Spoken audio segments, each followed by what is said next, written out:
방금 보신 차를 지금 보러 갈 겁니다. GV80을 타고 GV80보다 더 큰 차를 보러 가는 거죠. 이게 얼마 만에 행사장인지 참. 오늘 보러 가는 차가요, 좀 걱정이 됩니다. 사실 이 차가 왜 지금 국내에 들어오는지도 궁금하고, 그리고 이렇게 큰 차를 우리나라 사람들 중에서 구매할 용기가 있는 사람이 있는가, 그것도 좀 궁금합니다. 그리고 일단 이 차가 지금 경쟁 모델이 없죠. 에스컬레이드밖에 없는데 현대차한테도 어떤 영향을 미칠지 지금 GV90 관련된 이야기가 나오고 있잖아요. 그래서 오늘 한번 얼마나 또 잘 나왔는지 실물 모습을 여러분께 좀 보여드리러 가보겠습니다. 여담이지만 지금 이 차에 타고 있는 라인업이 상당합니다. 한 분은 스타트업 패러디 하신 분이 뒤에 계시고요. 한 분은 성공을 위하여를 패러디 하신 분이 제 옆에 계십니다. 노력자, 내부자, 성공한겨? 벌써 걱정이 됩니다. 아마 PPL도 나갈 텐데 모든 PPL은 제가 기획하지 않습니다. 우리 함께 PPL 합시다. 내비를, 목적지를 지금 치면 되나요? 네, 여기다 두면 되지 않을까? 승현님, 이거 저처럼 사고 나실까봐 걱정돼서 준비했습니다. 아니, 행사장 갈 때는 PPL 그래요, 열심히. 이게 없어서 사고가 났다고 계속 밀고 있는 거죠? 알겠습니다. 네, 처음 써보거든요. 생각보다 괜찮네. 이거 아니야. 아니야. 많이 사주셔야 됩니다. 아니. 좀 빚갚아야 돼요. 아니, 하지 마요. 많이 사주세요. 저희가 행사장이 9시 반 시작이거든요. 출근 시간을 맞춰서 오다 보니까 그거 생각해서 왔는데 1시간이나 일찍 왔네. 근데 다행히 차를 좀 꺼내주셔서 미리 좀 한번 보시죠. 지금 끝별로 이렇게 서 있거든요. 커세어부터 노틸러스, 그리고 에비에이터, 내비게이터 있는데, 와, 이게 그냥 도로에서 보다가 보니까 정말 웅장합니다. 상당히 크죠. 카니발도 왜 폭 때문에 세차장에 못 들어간다고 하잖아요. 근데 이 차는 진짜 상상도 못합니다. 주유소 세차장에 절대로 못 들어갑니다. 이 차는 뭐 웬만한 기계식 주차장에도 못 들어가고, 왜 저희 사무실에 있는 기계식 주차장이 뭐 카니발이라든지 G80, G90, 그리고 마세라티 르반테 이런 차들도 들어가거든요. 근데 에스컬레이드는 못 들어갑니다. 이 차도 당연히 못 들어가겠죠. 이 그릴 때문에 그런지 확실히 에스컬레이드보다 커 보이죠. 이 그릴 패턴도 신형 컨티넨탈로부터 왔죠. 확실히 패턴이 바뀌고, 그리고 그릴도 커진 덕분에 훨씬 차체가 웅장해 보입니다. 그 엠블럼 같은 경우도 이게 밤에 보면은 불이 들어오거든요. 에비에이터도 그렇죠. 이 밤에 보면은 불이 들어와서 확실히 고급스럽습니다. 그리고 이 헤드램프도 컨티넨탈과 확실히 비슷합니다. 크기는 훨씬 크죠. 벌써 주간주행 등도 여기 두 줄이 들어가고요. 전체적으로 디자인 완성도가 확실히 높아지고 있다는 느낌이 듭니다. 그 측면으로 가보면요, 여기 이렇게 레터링이 들어갔습니다. 사이드 레터링이 들어갔는데 에비에이터도 이 레터링이 들어가죠. 시기를 한번 좀 정리를 할 필요가 있습니다. 내비게이터가 미국에서 먼저 공개되고 먼저 출시가 됐고요. 에비에이터가 국내 출시만 먼저 됐을 뿐입니다. 그러니까 엄연히 따지면 내비게이터가 먼저 들어갔다, 이렇게 말씀드릴 수 있을 것 같습니다. 그리고 아마 컨셉카 기억하시는 분들 계실 텐데, 그때는 람보르기니 같은 그 거링도 들어갔었죠. 그게 빠졌습니다. 그 당시에 2016년에 모델 X 거링도어가 상당히 센세이션했거든요. 모델 X는 양산형에 그대로 들어갔지만 아쉽게도 이 차는 빠졌습니다. 사실 아쉬울 것도 없죠. 그 영상 아마 지금 나가실 텐데 상당히 비현실적으로 열립니다. 그 도어 핸들 같은 경우가, 에비에이터는 전자식이었잖아요. 손만 대면 이렇게 열리는 거였는데 이 차는 그냥 일반 도어 핸들이 들어가 있습니다. 그리고 아마 도로 포착 사진 기억하시는 분들은 이거 왜 이렇게 짧어? 이렇게 말씀하실 수도 있는데요. 그 사진에서 보셨던 것들은 대부분 직수입차고, 그리고 롱휠베이스 모델이었습니다. 지금 국내에 정식으로 출시되는 건 쇼트휠베이스 모델, 스탠다드 모델이고요. 그게 롱휠베이스 모델보다 300mm 길이가 짧고, 그리고 휠베이스도 250mm 정도 짧습니다. 그래서 다소 짧아 보일 수도 있는데 실제로 보면은 상당히 큽니다. 이런 얘기 행사장 가서 하긴 그렇지만 링컨 약간 좀 장이차처럼 생겼다고 그러잖아요. 이 차는 짧아서 그 느낌은 확실히 덜합니다. 외관부터 쭉 보시죠. 테일램프. 테일램프는 사실 G90이 나왔을 때 가장 많이 비교됐던 테일램프가 아닐까 싶은데, 실제로 보면 G90하고 많이 다릅니다. G90이 훨씬 얄쌍하죠. 내비게이터에 들어간 건 훨씬 굵게 들어갔고요. 자, 그리고 이제 버튼이 양쪽에 있습니다. 왼쪽에 있는 걸 누르면은 유리가 열리거든요. 뒷유리가.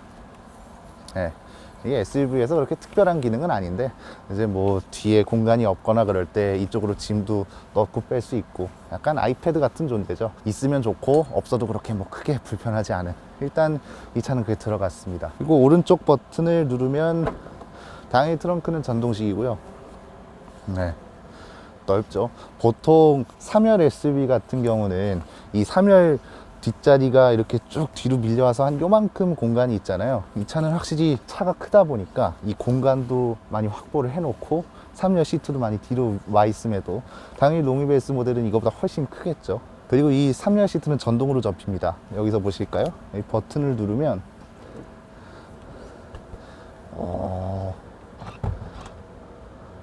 접혀요. 잘 들어간다.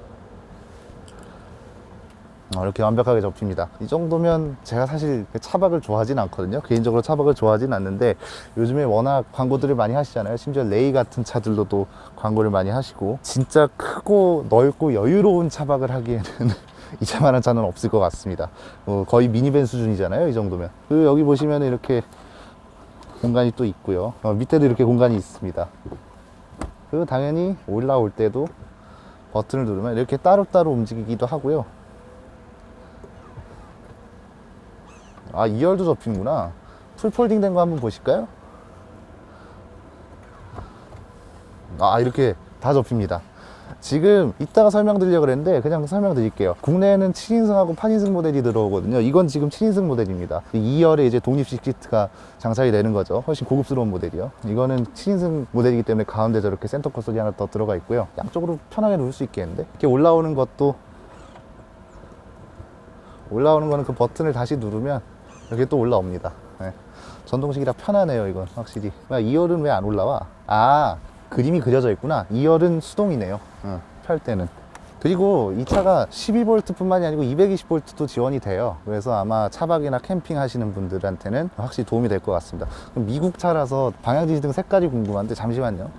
주황색이네. 센스 있네요. 빨간색일 줄 알았는데. 방향 지시등은 주황색으로 들어왔습니다. 미국 차 같은 경우는 FDA 규정 때문에 빨간색으로 들어오는 경우 많잖아요. 이 친구는 주황색으로 들어왔습니다. 개인적으로 마음에 드네요, 이거는. 네. 시트 이쪽에서 한번 보실까요? 저희 레인지로버처럼 열잖아요. 그러면 이렇게 발판이 나옵니다.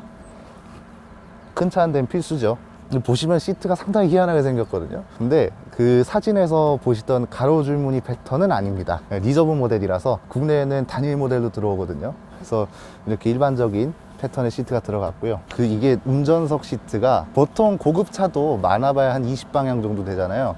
이 차는 30방향입니다. 이 허벅지 조이는 것부터 해가지고 이런 것도 다 따로 움직여요.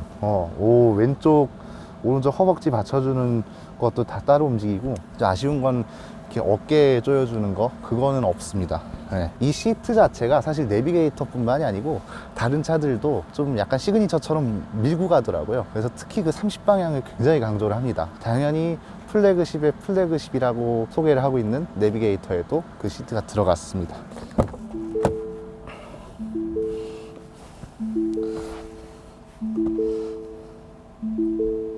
소리가 상당히 고급스럽죠. 보통 띵띵 그러는데 음악처럼 나와요.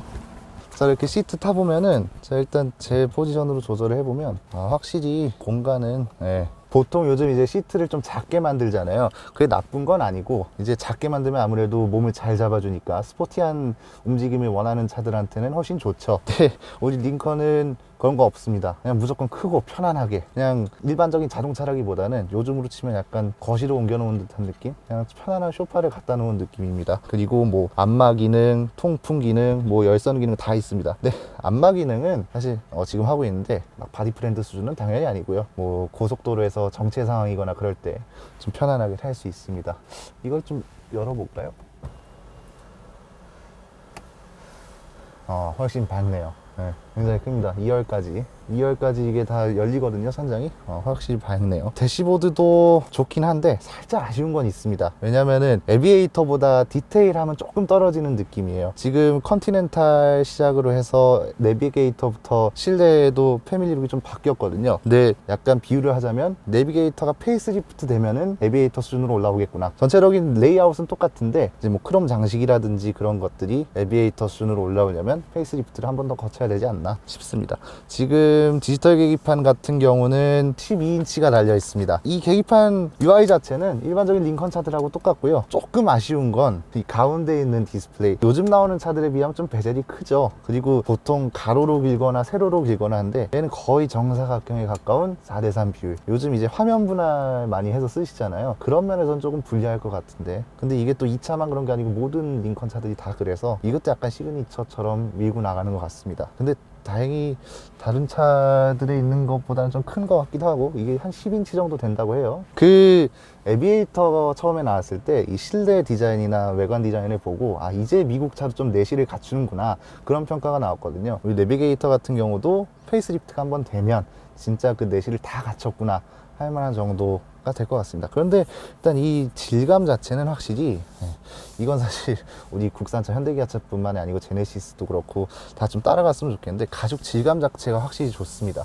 보기에는 좀 덜 화려해 보일 수 있는데 이 질감 자체를 좀 잘 살릴 필요가 있지 않을까 싶네요. 이런데도 뭐 우드트림 같은 것도 확실히 잘 살린 것 같습니다. 그 레벨 울티마 스피커가 달려있고, 이게 스피커가 몇 개가 들어가는지 모르겠는데 한 28개 정도 들어갈 거예요. 그거 이따 행사장 들어가서 한번 보시고. 그리고 이 차가 미니밴이랑도 경쟁이 될 만한 게 공간이 정말 많아요. 여기도 보면 여기도 공간이지, 여기도 수납 공간 있지, 그리고 여기도, 와, 여기 무슨 냉장고 수준이에요. 여기도 지금 공간이 있고, 여기도 있어요.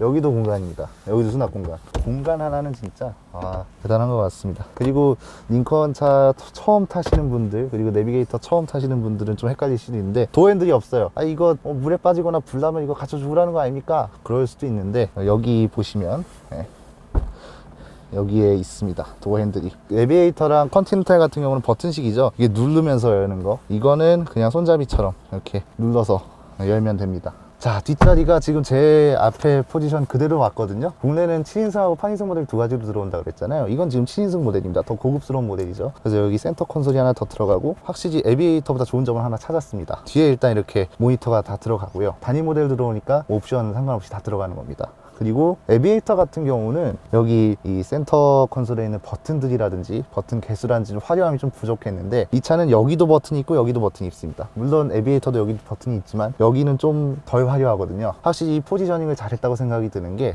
에비에이터 같은 경우는 운전자 중심의 고급스러움, 그리고 내비게이터는 운전자보다는 뒷자리, 뒷자리를 위한 자동차라고 생각할 수 있을 것 같습니다. 근데 그 말과 좀 한 가지 안 맞는 게, 앞좌석은 30방향이라 그랬잖아요. 근데 뒷좌석은 그거보단 조금 부족합니다. 그래서 이 시트 같은 경우도 수동이에요. 수동이고, 이것도 수동입니다. 이 정도. 다 전동식이라고 생각할 수도 있는데 1억이 넘잖아요. 뒷자리는 수동입니다. 3열 공간도 뭐 넓습니다. 이게 미니밴하고 확실히 차 길이가 있기 때문에. 엔진룸을 한번 볼까요? 본이 상당히 크죠. 이건 편하네. 보통 이렇게 고리 이렇게 옆으로 열잖아요. 이건 여기 버튼이 하나 더 있어서 그냥 손잡이처럼 이렇게 누르면 열립니다. 이런 건 상당히 의외로 미국 차치고 잘 했네요. 엔진이 상당히 좀 깊이 들어가 있거든요. 이게 아무래도 무게중심도 좀 낮추려고 하다 보니까 저렇게 깊게 배치를 한 것 같은데, 지금 이 차는 3.5L V6 트윈터보 가솔린 엔진이 들어갑니다. 450마력에 70.5 토크를 냅니다. 그리고 에비에이터 같은 경우는 3.0L V6에 405마력 그리고 57.7 토크를 발휘하는데, 얘는 2.6톤, 그리고 이 차는 2.4톤 정도 되거든요. 크기에 비해서 터무니없이 무겁지가 않아서 에비에이터가 상당히 잘 달리기 때문에 이 차는 확실히 좀 시승기를 한번 해봐야겠네요.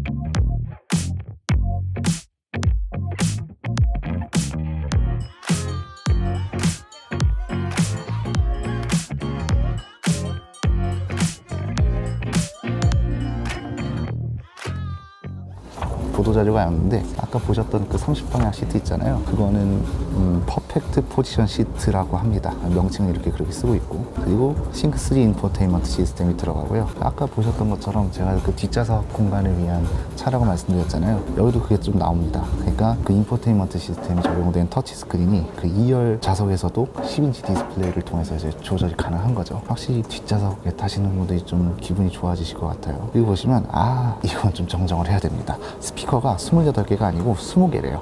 레벨 옵티머 오디오 시스템이 들어가고, 이것도 그냥 다시 말씀드리면 국내 사양 기준으로 3.5L V6 엔진이 있잖아요. 가솔린 트윈 터보 엔진. 457마력의 71토크를 발휘한다고 합니다. 그리고 10단 자동 변속기, 이게 사실 좀 기대가 됩니다. 혼다 같은 차에 좀 10단 변속기가 들어가잖아요. 사실 뭐 연비에 그렇게 도움되는 건 아닌데 이게 또 장거리 크루징용으로 들어간 10단일 것 같은데 어떤 식으로 좀 발휘를 해줄지 좀 궁금하네요. 이건 진짜 좀 시승 좀 해봐야 될 것 같은데. 자, 일단 내비게이터를 좀 간단히 살펴봤습니다. 오늘 행사장이라서 모든 걸 다 보여드릴 수 없어서 그건 좀 아쉬운데, 확실히 이렇게 지금 나란히 서 있거든요, 차들이. 거의 벤츠로 치면은 이 C클래스, E클래스, S클래스, GLS 이렇게 서 있는 느낌인데 1억 1,840만 원입니다. 저 정도 옵션에 저 정도 크기면 확실히 국내에서는 괜찮을 것 같습니다. 왜냐면 선택지가 없잖아요. 1억 1,000만 원이라는 게 사실 되게 상당히 좀 마법스러운 가격인데 1억이 넘어가면은 겁나 비싼 것처럼 느껴지다가 또 저런 차들 보면은 외로 가성비가 괜찮지 않나? 그런 생각도 들고요. GV80이 한 8,900만 원 정도 됩니다. 풀옵션 모델이. 근데 그 차는 풀사이즈 모델이 아니죠. 근데 저 차는 풀사이즈 SUV인데 1억 1,840만 원. 이 정도 가격이면은 가격이 막 수입차 치고 터무니없게 들어온 것 같지는 않네요. 그리고 풀사이즈 SUV를 사고 싶어도 에스컬레이드밖에 없었잖아요. 근데 이제 선택지가 하나 더 늘었고, 그리고 링컨이 내비게이터뿐만이 아니고 포드 익스페디션도 들어왔죠. 그래서 그 익스페디션 같은 경우는 GV80하고 완전히 가격대가 겹치고, 그래서 풀사이즈 SUV를 원하셨던 분들이라면 확실히 좋은 선택지가 되지 않을까 싶습니다. 아마 이 정도 추세면 포드랑 링컨 그리고 캐딜락이 어느 정도 판매량이 받쳐준다면 지프 웨고니어 같은 차들, 사실 우리나라에서 터무니없는 크기거든요. 아마 주차장도 대부분 오래된 아파트나, 그리고 아파트만 가는 게 아니고 뭐 관공서 주차장이라든지 그런 데에서 말도 안 되는 크기인데 그런 차들도 들어올 수 있지 않을까 싶네요. 그리고 질문 하나 있었는데 카니발 대안으로 괜찮냐, 이게 그 질문을 왜 해주셨나 좀 생각을 해봤는데, 카니발은 생각보다 가격대가 셉니다. 예를 들어서 뭐 노블 클래스 같은 경우는 1억 넘고요. 신형 4인승 하이리무진 모델이 거의 한 8천만 원대로 나온다 그러죠. 그러니까 카니발도 되게 사치스러운 걸 원하시는 분들도 사시거든요. 아마 그 이상을 원하시는 분들한테 버스 전용 차로만 아니라면 좀 대안이 될 수 있을 수도 있을 것 같습니다. 훨씬 고급스러운 럭셔리 미니밴, 그 미니밴을 대안할 수 있는 모델, 그 정도로 정리할 수 있을 것 같네요. 자세한 이야기는 좀 시승기에서 해보도록 하고요. 오토포스트 현장 리포트였습니다.